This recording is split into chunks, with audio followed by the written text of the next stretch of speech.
What's up, y'all? It's your boy Sean P again, back with another edition of Hip Hop Roundtable Reviews.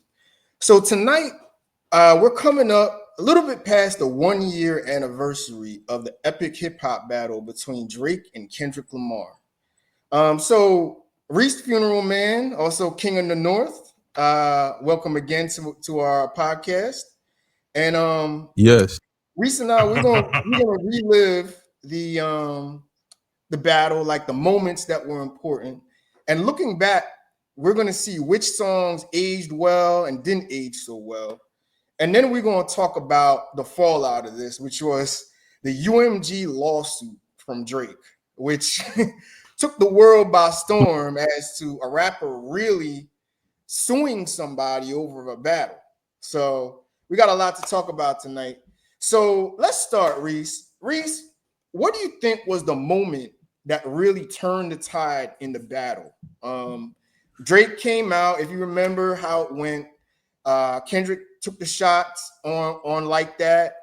Then Drake came with not Drake, but J. Cole came with 7 Minute Drill. That kind of went away after J. Cole pulled out. And then all of a sudden, Drake came with push-ups. And then the rest, it was on from there. So where do you think really was the moment that the battle kind of turned and the momentum really turned in another direction? The day everybody read Euphoria, as soon as everybody seen that Kendrick dropped, it kind of felt like Drake was. It kind of felt like Drake was someone battling like a god or a king or something to me. Like it didn't feel like Drake. We all knew Drake didn't stand a chance, in my opinion. Yeah. I think people wanted to make it to a competition, but the day Euphoria, once people seen Euphoria and then all the meanings came out after that, Yeah. I think that was like, this is really happening right now. Oh man, I can't believe this is really happening. Push-ups and tailor-made and first-person shooter like that didn't mean nothing when Euphoria dropped. And this was before people heard the song. People was nervous. I heard people online saying, I'm scared to actually listen to this. Like people were like, it was crazy. Euphoria, man. Just looking at some of the quotables from Euphoria, man. Once a lame, always a lame. Oh, you thought the money and power, the fame would make you go away. Dementia run in the family, but let it get shaky. I park his son. Like the bars in here and the quotables just live on forever, man. I remember the first time I heard this. I was on my lunch break at work. I had to call you. I was like, yo, did you hear the Kendrick joint? And all I saw was laughing emojis, man. Like this song, it's all a rebuttal too. All a rebuttal. The very first time I shot me and Drake, rebuttal.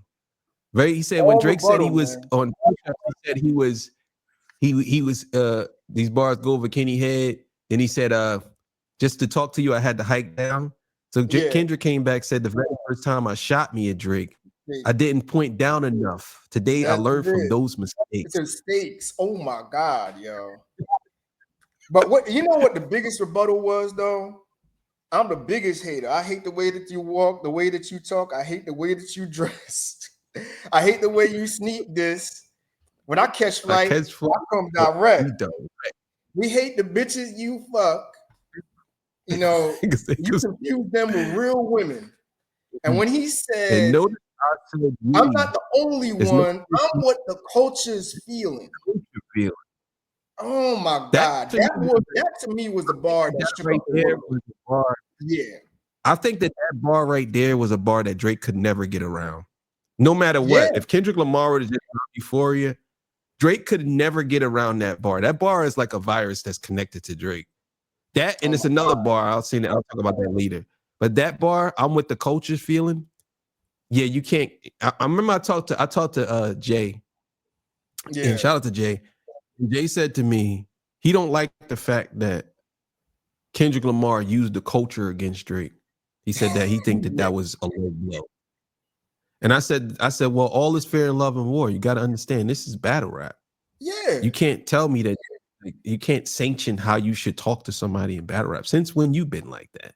You know what I'm saying? But either way, when he said I'm with the coach's feeling, I that think was that it. What Jay is trying to say that Kendrick Lamar manipulated all the black people to hate Mm-hmm. Drake. But Mm-hmm. that's not the case. I don't think that that's the case. I think Well, that we do yeah, feel, as black people that Drake did walk into the culture as a Jewish mixed man, walked into the culture and he had it easy versus other people. So when people say, right. I went to we tired of you, bro.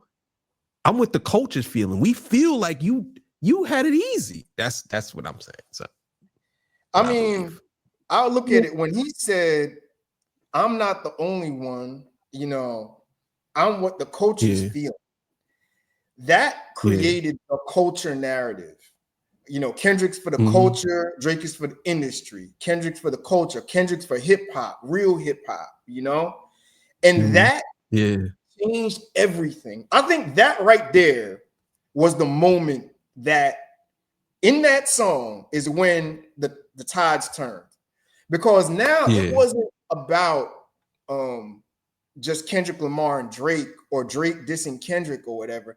Now the real hip hop heads got into this. Real hip hop heads is like, finally, somebody that's going to represent us versus this mainstream bullshit. This, you yeah, know, strip club, sing songy, wannabe trap shit that Drake's doing. That's not hip hop. We want our shit back. And when he said that, I'm what the culture's feeling. That was a statement like, real MCs are here to take back hip hop. And I think that's yeah. when the real hip hop heads got behind Kendrick. And that's when the momentum got behind him in this battle, 100%. Yeah. I also think that the bars after that, when he said, "How many more black features until you feel like you black enough?" Oh, yeah. That right there was another bar that basically went along with the culture bar. It was like, and also people were saying like Drake had he had did some nose surgery or whatever, and he said, Yeah. "How many more black features do you finally feel like you black enough?" Because he did Oh, all the man. features with all the black people. Because he said the reason why he said that is because Drake said it's another rebuttal. Because Drake said Top got you doing songs with Maroon 5. You better you get what's the name with the Swifties and all this Oh, stuff. yeah. And that's Yeah, when I remember that. Yeah. he said, how many more black features until you finally feel like you black You black enough? enough. So it was a Woo. rebuttal to him calling him saying that he worked with white people. It was like, oh well, okay, well, you don't even feel like you black. And then when he said, we like Drake with the melodies, we don't like Drake when he act tough, that was a running meme, dog.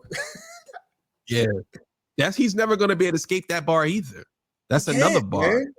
What did he do? What did he do after that?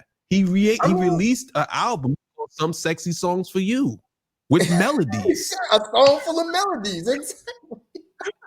Oh, man. Honestly, Bro. well, now that you look back on it, right, with Euphoria, Yeah.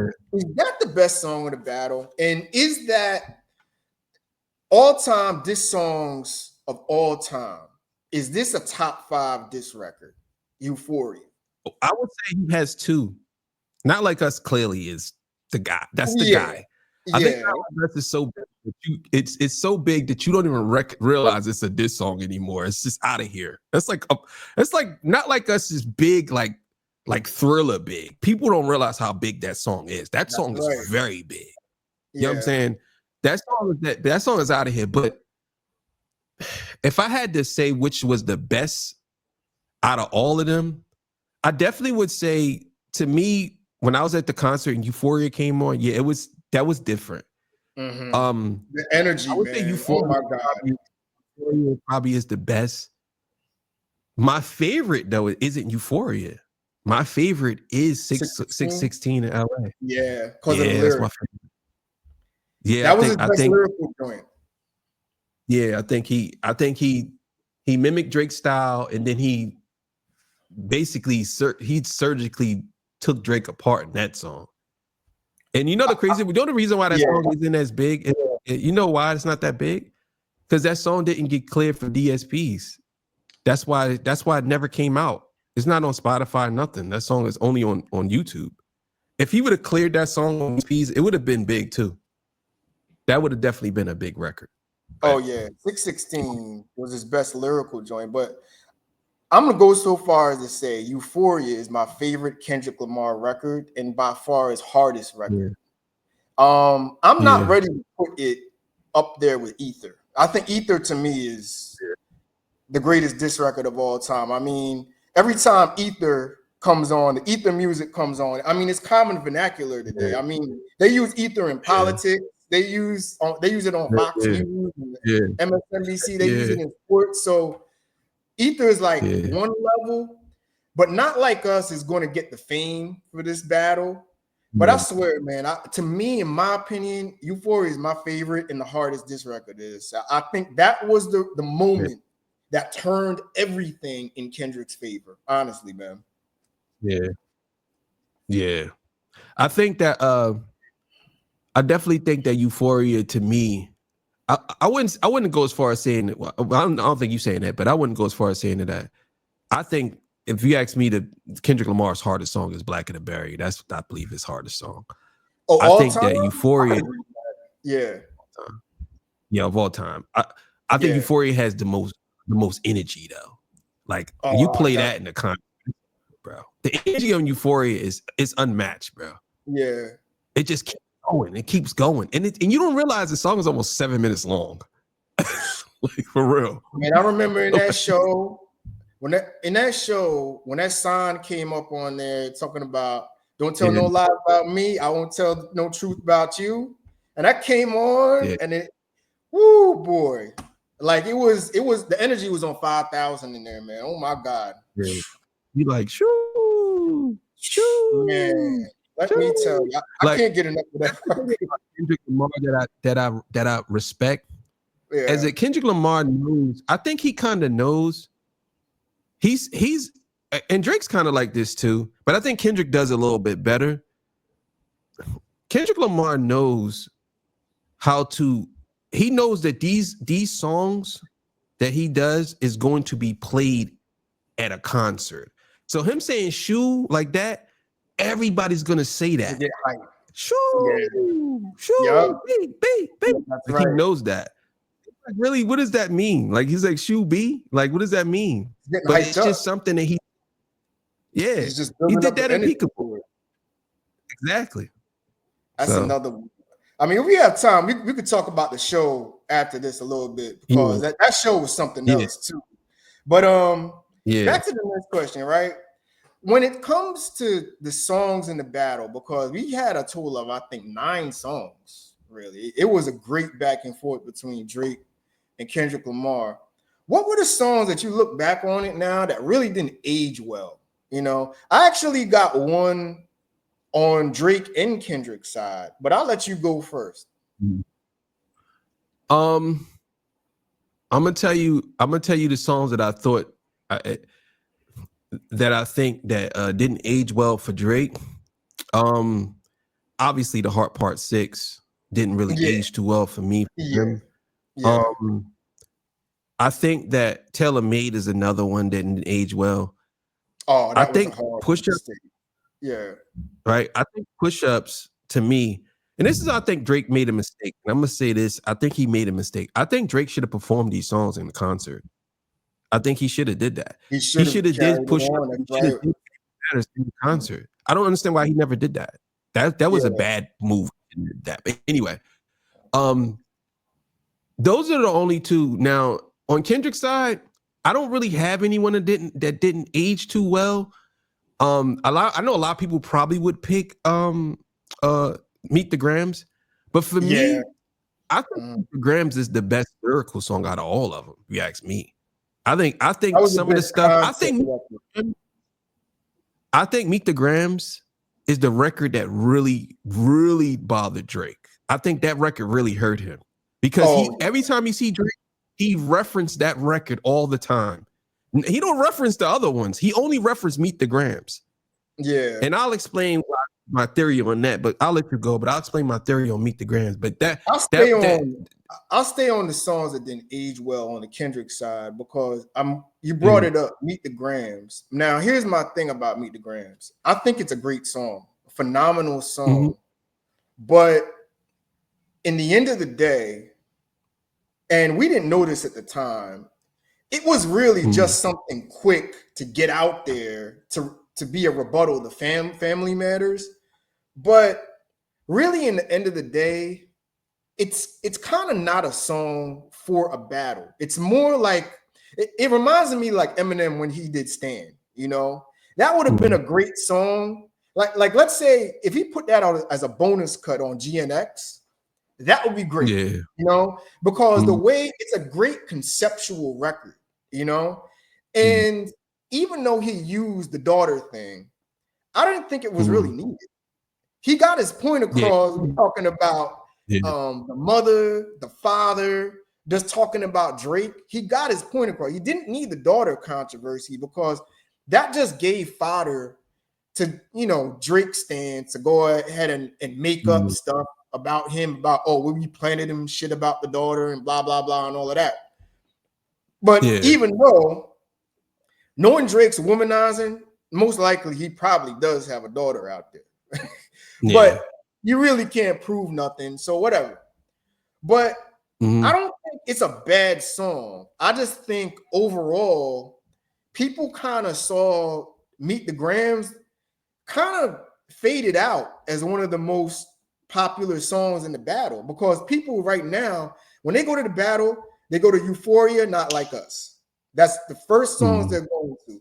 And at the time, we didn't know Not Like Us was coming. You know what I mean? Once Not Like Us hit, it was just over.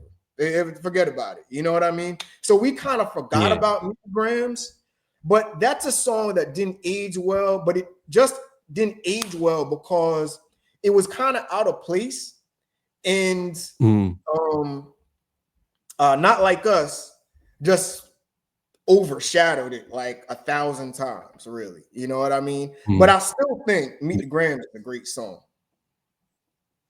I'm gonna tell you how I know that Kendrick knew that he had somebody working. Okay, so I'm just gonna do it real quick. So in the first song, in Euphoria, Kendrick says in the song, he says, I know more. He said, I know more shit about like Gunna that make Gunna look like a saint. He also said in the song, he also said, fabricating stories of family fun because you heard Mr. Morale, right? So next song he dropped after that was 616 in LA. Drake didn't drop push-ups. I mean, he dropped push-ups, but he didn't drop anything else yet. He didn't drop Family Matters. And in that song, he said, have you ever thought that OVO was working for me? Fake bully, I hate bullies. You must be a terrible pussy. Everybody in your crew wishing you deserve it. He's saying, like, basically, your crew is feeding me all of this stuff. I'm telling you, I know what's going on, right? Well, Drake drops Family Matters. He drops a song called Family Matters. 30 minutes later, Kendrick Lamar drops a song called Meet the Grams. Either Kendrick Lamar is a super fast writer and he can do a song and mix and master it right away and put it out within a half an hour, or he knew and he heard about this. Now, the reason why I say he knew, because the next morning he dropped what? He dropped Not Like Us, right? Exactly. And Not Like Us, he said, once upon a time, all of us was in chains. Homie still doubled down, calling us some slaves. He literally said that the night before. The night before, Drake literally said, you rapping like you're trying to get the slaves free. He dropped it the next morning talking about he's still talking about some slaves. Like, so I'm telling you, Kendrick knew he heard these songs already, and he just was using them against Drake. And I think that's why Drake came out with. I want to go to your Family Matters point because that's actually the song that didn't age well from Drake's side. But before I get to that, to follow up, to speak to that point, about knowing that Family Matters was there. This was the mistake Drake made when he finished push-ups and he did the drop, that joint at Yeah. the end, right? Yeah. Family Matters, I think, was already done. I think he already had that made up. And that's when I think somebody from his camp was feeding Kendrick the information, talking about he's making up the song, he's coming for your wife, he's doing all this other stuff. You know what I mean? And that's when he about the Dave Free stuff, all of that shit. So that was already done. See, Drake's mistake was you should have dropped it right after push-ups when Kendrick was still being dormant, you know, because him waiting for Kendrick and dropping the tailor-made freestyle, that was a mistake. You shouldn't have waited for him. You know, you should have just put Family Matters out and just let it stand and let Kendrick answer to that. But that was the mistake he made. Now back to Family Matters. This is why this song didn't age well. See, that to me, I thought was overall the best song that Drake did, but it was kind of all over the place. First of all, the first part really wasn't good rapping. It was just like shit talking. And then when he tried to go on the I know CB, he's a real C and all of this. I know YG and all of this. But Drake, you're not a gang member, bro. You're not a gang member. Like, and you're gonna come out, and that's just gonna feed into the, you know, you're good with the melodies. We don't like you when you act tough. Why are you acting tough? Naming all these gang members when you ain't a gang member. You know what I mean? And then rapping about, oh, you rapping like you want to free the slaves, and oh, I know something about Dave Freeze and all this other stuff. That was kind of corny. It kind of corny. Now, the second part, when he flamed Rick Ross and ASAP Rocky, okay, that was dope. And the last part about Kendrick, when he said, Kendrick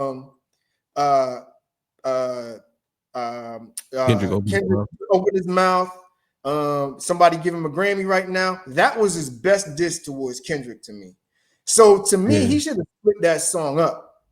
He should have probably gave him like at 3 different points.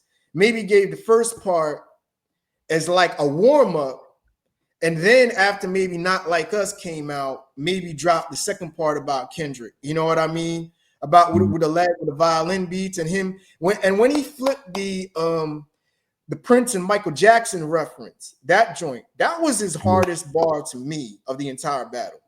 That was fire.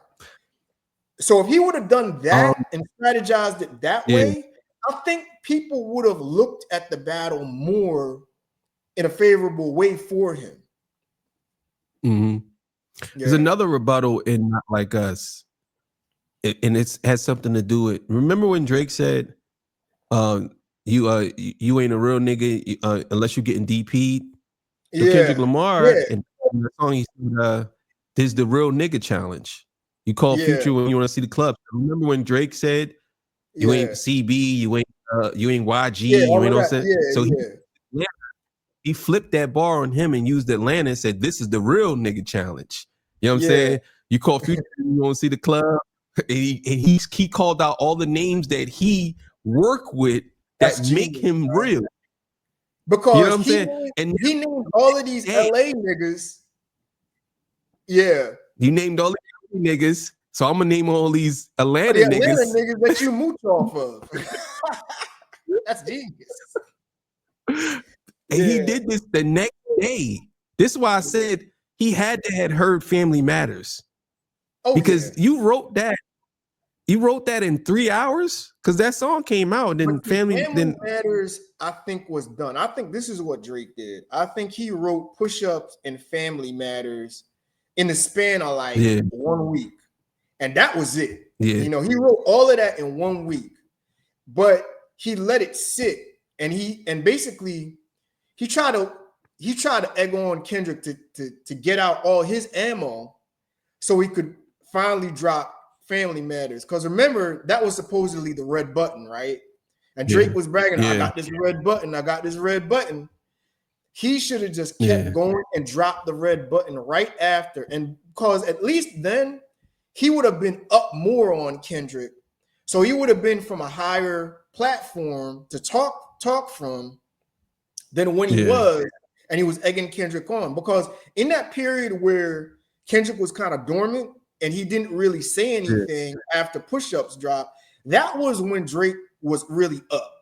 And he should have taken advantage of that time more to get more of the fan public on his side. If he would have dropped Family Matters then, or maybe dropped the first part of Family Matters and then waited for Kendrick to drop Euphoria to drop the other two parts, things may have been a little bit different as far as the perception of the battle. That's why I think it really didn't. That's his biggest mistake, and why Family Matters didn't age that well, because now people are dissecting the bars.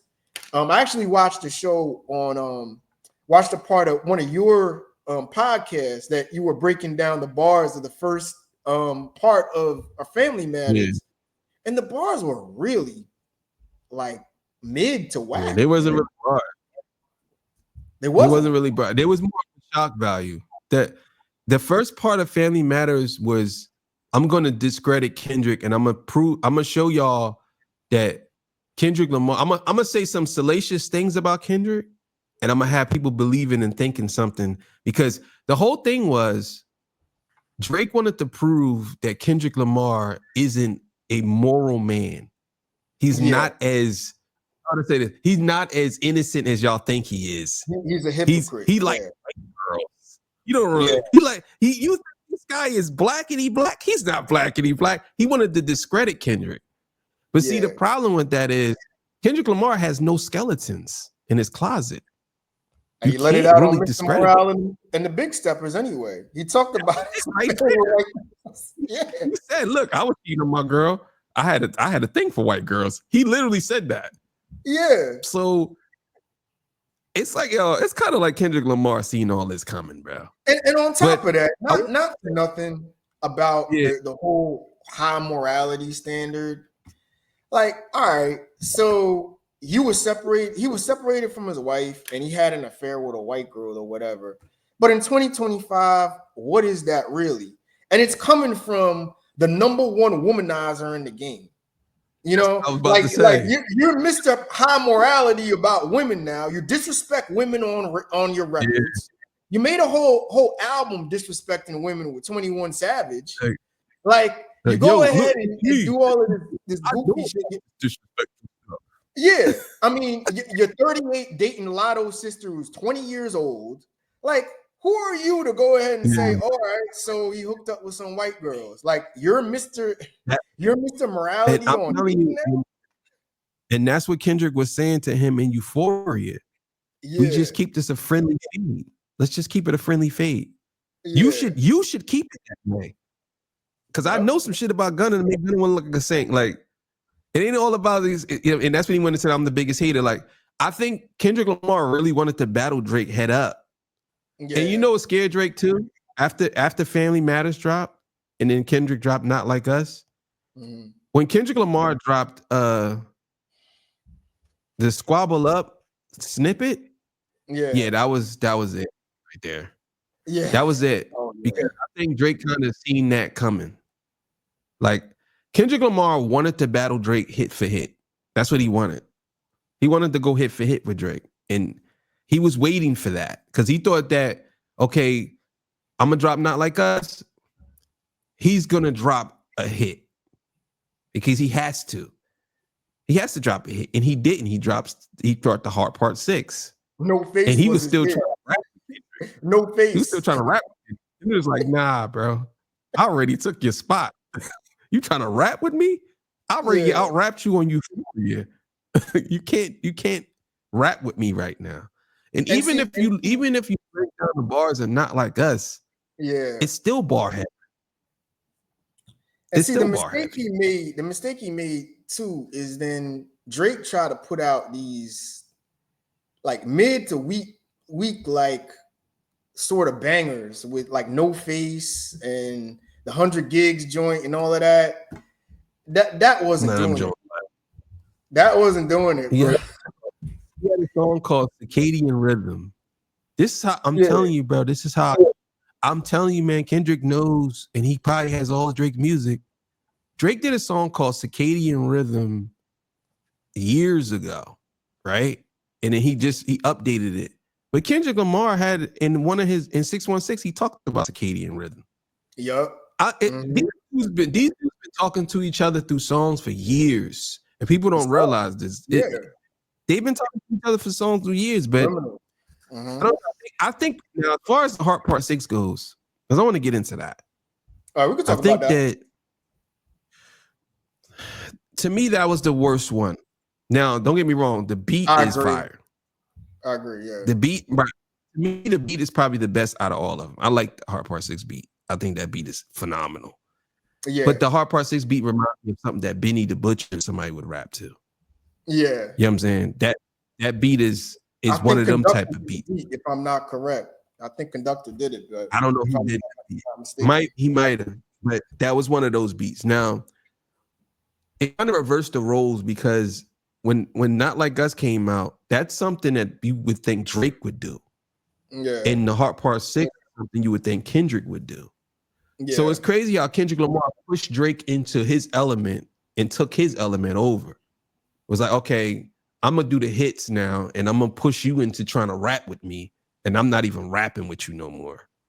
You know what I'm saying? And Drake came out with the trying to be hard, and it just didn't hit. Now, it's so many different holes in that song that makes that kind of lets you know that Drake gave up.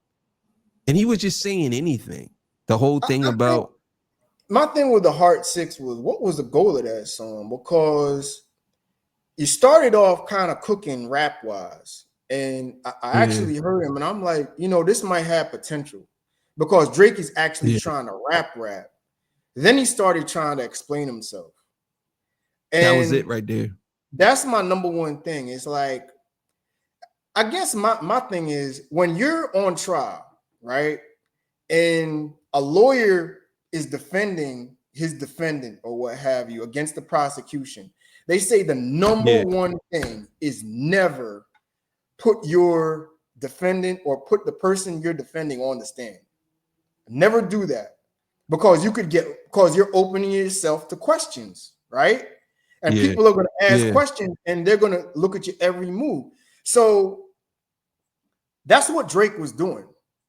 He brought up things like Millie Bobby Brown and the text relationship he had with Millie Bobby Brown that Kendrick never brought up. And it's like, bro, you're incriminating yourself about stuff that has nothing to do with the battle. So why are you incriminating yourself about a text relationship with a 13-year-old when the man just put out a song, Not Like Us, when he said it might be A minor that y'all are doing, right? What are you doing here, man? And that kind of fucked it up. And then at the end, he basically said, I'm really done with this. So what are we supposed to take with that? Oh, you're done? And he's not really done, because he had all his sub shots on 100 gigs and No Face and kept going. And even on Sexy Songs for You, he's taking shots. But it's like, okay, you're done, but you're not really done. That's why the inconsistency in that song's all over the place, bro. That was the problem with that record. I think the biggest problem with that record is he went on there. It was basically a confessional. Like, look, I didn't do all this stuff this man said I did. He lying. You know what I mean? Look, why? Okay, I'm an honest man. I'm gonna explain myself. But why isn't his girlfriend saying that baby is not Dave Freeze? Why are they not saying nothing? Why are you deflecting? You don't have to, because it's not true. You don't have to. Look, that Epstein angle. I knew you was gonna say that, but he never said Epstein. He said Weinstein. You know what I'm saying? Like, you talk about Kendrick Lamar being touched on. Kendrick never was touched on. He said his mother thought he was touched on because she was touched on. It was so many inconsistencies in that song. Because the thing is, this is how you know Drake don't really understand battling. When Kendrick dropped Not Like Us, Drake was supposed to try to match the same energy. He didn't do that. He went on record to try to explain himself because Not Like Us was so big, he had to try to stop the bleeding. Like, nah, that what he's saying is that's not right. Because he doing the craziest part in that song. That's why I was going to get your boy on. Drake literally said he likes Not Like Us. He literally said he did say that. Yeah, he did. He said that's a smart move. You can't make him say that, got smoked on. Like, come on, bro. Oh and that's it. And he sounded defeated. He sounded like he was like, I'm going on vacation. I'll see you later, like Fantasia. Like, I'm out of here. I'm not dealing with this anymore. Like Fantasia. See you later, like Fantasia. I'm out of here. Like, come on, bro. He really didn't plan it. He really didn't strategize this good at all, man. He really didn't. And I mean, was Kendrick, and this is another thing I didn't like about the song. And this is to me, this is the most disrespectful bar out of all of them. He said the Pulitzer Prize winner is definitely spiraling. Is Kendrick Lamar really spiraling? Was he Did Kendrick Lamar ever spiral? What? Like, how can you say that he's spiraling? Because Kendrick said that about you. The famous actor we once knew is looking paranoid and now spiraling. Now you have to use his bar. The Pulitzer Prize winner is definitely spiraling. It's lazy, man. Oh my God. It's lazy. Yo. It's lazy. I don't know. Let me touch on this UMG case real quick. So many months later, Drake tries to file a lawsuit first to say that that UMG used, fake streams and bots to up the streams of Not Like Us to give him more preferential treatment. They drop that one, and then they go and say Not Like Us is too damaging of a record and filed a defamation case against UMG for promoting the song. I just got to ask you flat out, how is this benefiting hip hop? How is something like that benefit hip hop and benefit the music industry? Because I just see it being so detrimental. And the case doesn't even make any sense because Drake made money off of this battle. He has 2 platinum singles off of this battle, Family Matters and Push-Ups. So if you're making money off the battle, why are you complaining that the other guy has more streams than you and they're promoting his streams more than yours when you made money off of this? This makes no sense, Reese. Yeah. The reason why Drake is upset is because Drake was used to them doing everything for him. When Kanye said that Lucian Grains is Drake's baby dad, exactly. I think Drake took that like Kanye really meant that. But see, the thing is, and this is why I tell people when I say this on my show all the time, man, the music industry is all about money. If they can find a way to make money off of people rapping about hamburgers and cheeseburgers, they will do it. Exactly. It's all about money. That's it.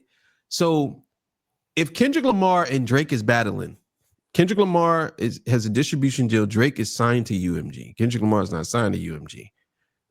If they have a certain deal, Drake wants to see Kendrick's deal because for some reason, I think Drake don't realize that Kendrick Lamar probably has a better deal than him.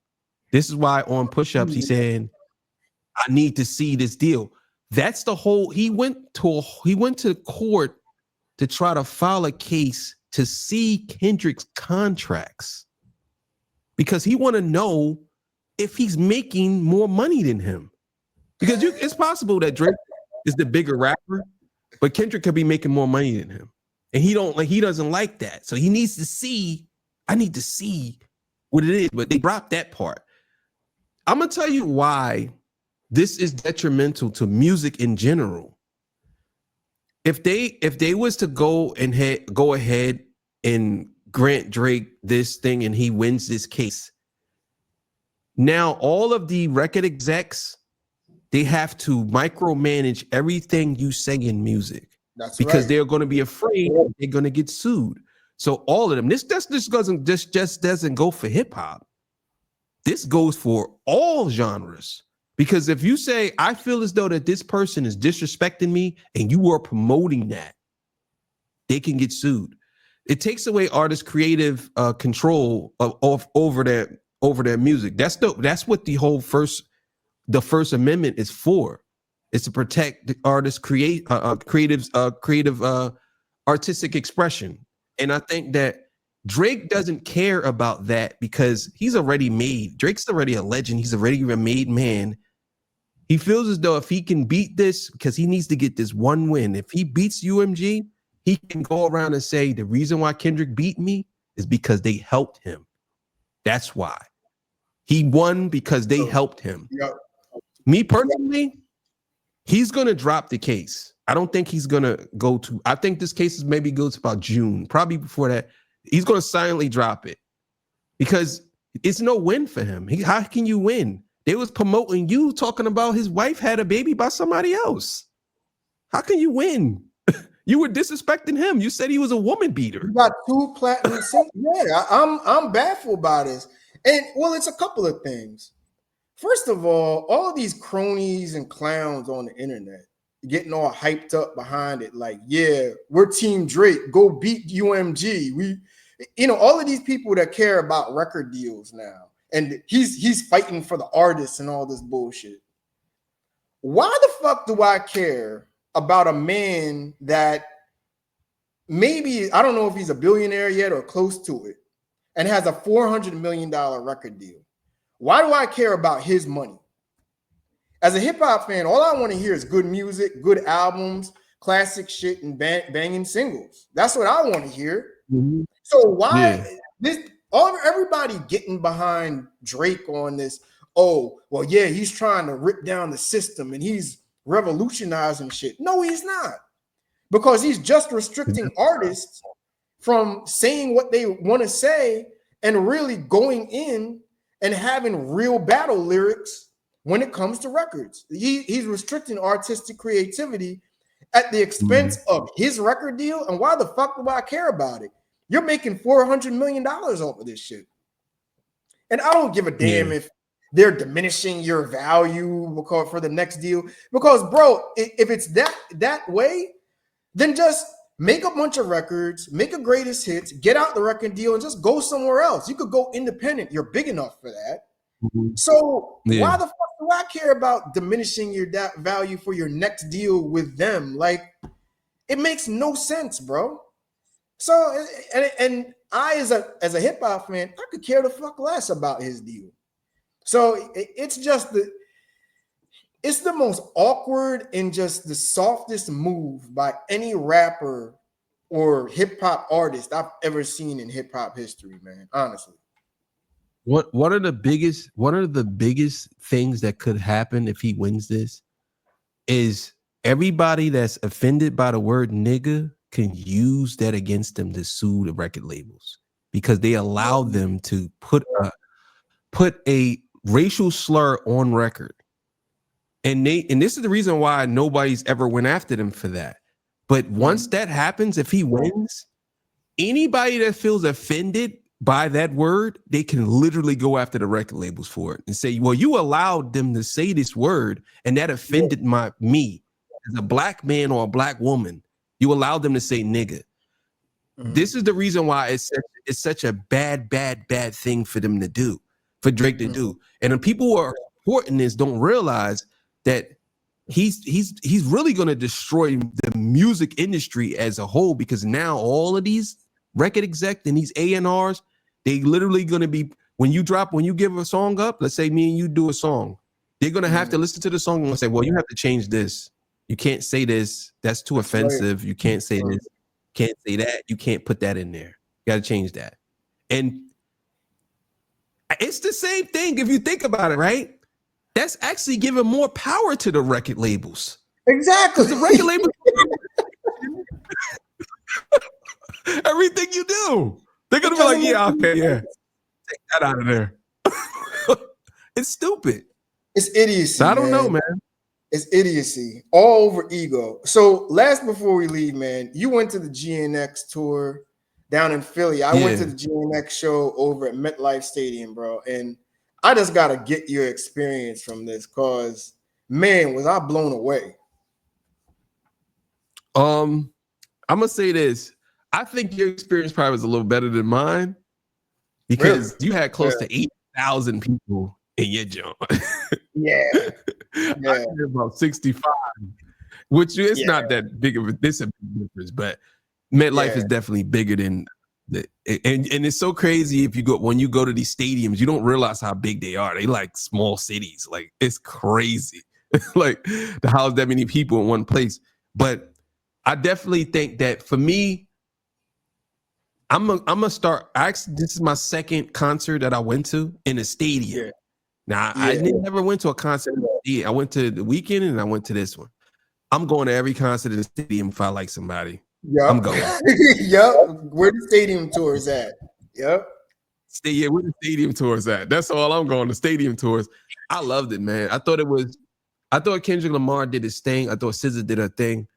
I I felt like it was an experience, man. Even though all of them songs, like as far as Not Like Us and TV Off and all of them, even though those songs came out last year, I felt like he just released these songs. Yep. They were so relevant. The mustard, like everybody in the crowd. It was a lot of energy, man. I just gotta Yeah, say, because he I did his went thing. so I went with my lady, man, and you know, I like how it's set up where they have SZA for the ladies and Kendrick for the guys. Yeah, It was a beautiful way how they set this up, because they had all the ladies singing and getting into the energy yeah, for the R&B and pop side, and all the brothers there and the men there for the rap. And what I loved about it too was it was such a mixed audience. It was such a diverse audience. Like you saw guys, yeah, 50-year-old men in suits there. You saw yeah, yeah, people in, the millennial age group there. You saw people who were white, black, Latino, Asian, Indian. It yeah, was a yeah, beautiful thing. And everybody was singing along, and the energy for the records, like people were emotionally invested into these songs, man. I mean, they were singing yeah, passionately, about these songs. That's why this was probably the best concert I've been to since 50 Cent and Eminem were in their prime back in the 2000s. And that was a stadium tour, It yeah, was similar energy. And the best thing I could say is Kendrick Lamar now has, I'm not saying his fan base is what Eminem has, but it had an Eminem aura to it. And when yeah, people go to Eminem shows, it's like yeah. that's next level. That's almost like Michael Jackson level. It had Mhm. that effect, bro. And the energy, like I told my lady, I was like, you're gonna be standing on your feet for 4 hours. Get ready for it. And sure enough, we were on our feet for 4 hours, Yeah, rocking out, man. Like that's an excellent yeah. experience. Like I tell people, I don't know how many shows are left on the tour, but if you can, definitely get tickets and check that tour out. GNX tour. It's a lot. It's a lot. He only did, I believe, 7 so far. He's 32. He only Wow. did 7 or 8 so far. Yeah. He's going where where Drake with over there in New Zealand and all that. Sydney. I believe Yeah. that's he going over there. I seen a Interesting. joint with him in South Africa. This is the Mr. Morale and the Big Stepper tour. Yeah. Yeah, man. Yeah. I'll put it to you like this, man. I think that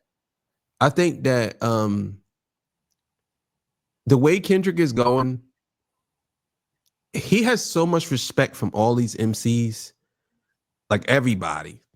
And I think low key people wanted him to take Drake down. I mean, honest with you, a lot of people was at them shows, and I felt like a lot of these people just don't like Drake. Not that they don't like Drake's music, but they just didn't like the position he was in, and they believe like hip hop is better off with Kendrick Lamar being in this position. I think that a You know what lot I of think? people. I think once Euphoria dropped, I think that was the Yeah, moment, and I think people were ready for a change. I think people looked at yeah, hip hop as being stale, and Drake is still doing the old formula, the same yeah, sing-songy kind of music for 25-year-old females that like trap music and like the strip club and all that type of stuff. People are tired of that. People are tired of strip yeah, hop and that type of a brand of hip hop. Like they want to get back to creativity. They want to get back to lyrics and flows and diversity in rap. And I think this battle and really, going to the GNX tour where people could see this live, I yeah, think think this really brought real hip hop back into the conversation. That's why I yeah, love how Kendrick came with a strong album, and he really took back hip hop. You know what I mean? This was his yeah. version of "Let the Party Die," and he let the party Mm-hmm. die in his way and brought back the fun in hip hop. Yeah, I agree. I definitely agree. I definitely agree that that's what he did. I think that a lot of people were I don't think a lot of people was expecting this shift this fast. Like Yeah. he literally took everything from Drake. Drake Oh yeah. hasn't had a number one hit since First Person Shooter. He has Wow. not had a That number one long. hit since that long. Yes, That's he has crazy. the number one album with the but as far as a number one hit, he got to number two with Nokia, and that was No, it. And yeah. Luther's about to pass Not Like Us. Oh You know my that, God. right? Luther's Wow. about to be bigger than Not Like Us. That's crazy. And that's another that's crazy. But yeah, I definitely think that he took it's kind of like Drake and J. Cole was playing around. And Kendrick said, "This ain't nothing to play with. Yeah. I'm the real guy. I'm just not, I'm letting y'all live right now. I'm letting y'all do Yeah. y'all thing. But I'm gonna take this from y'all, and there's nothing y'all could do about it."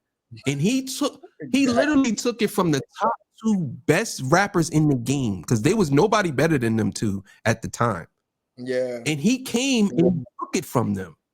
And he's still going on. J. Cole still ain't dropped nothing.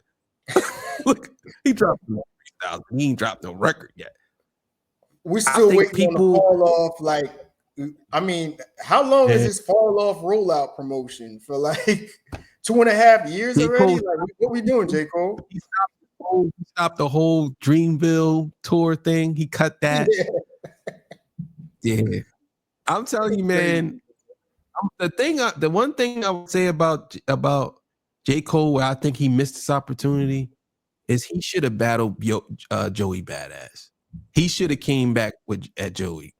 That's my personal thing. I think he should have. True. I mean, not Joey Badass. Freddie Gibbs. I'm sorry.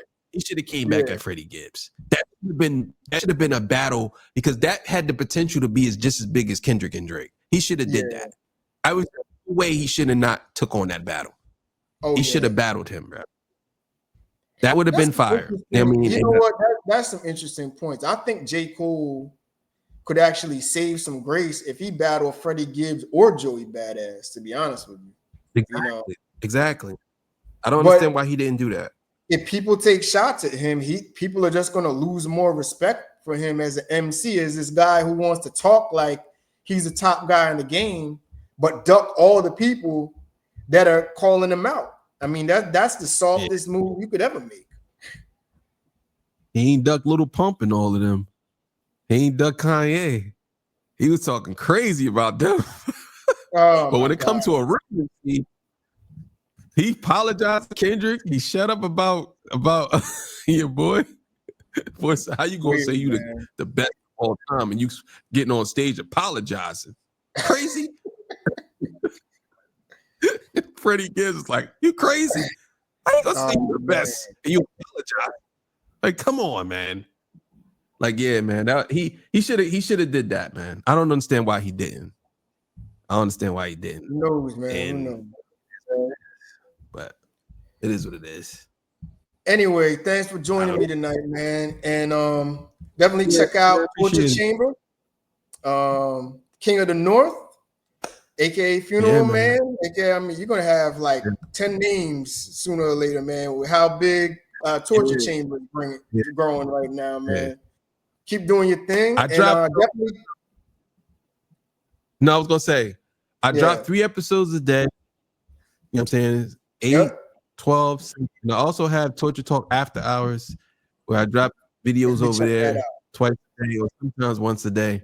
But make sure you follow me on both my channels. You already know. Check that out, definitely. And make sure you like, share, and subscribe to Hip Hop Roundtable Reviews.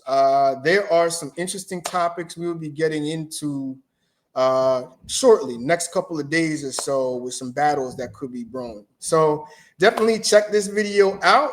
You know, tell me your thoughts or the battle 1 year later, and we'll check you all out later on. All right, have a good evening. All right, peace. Hey.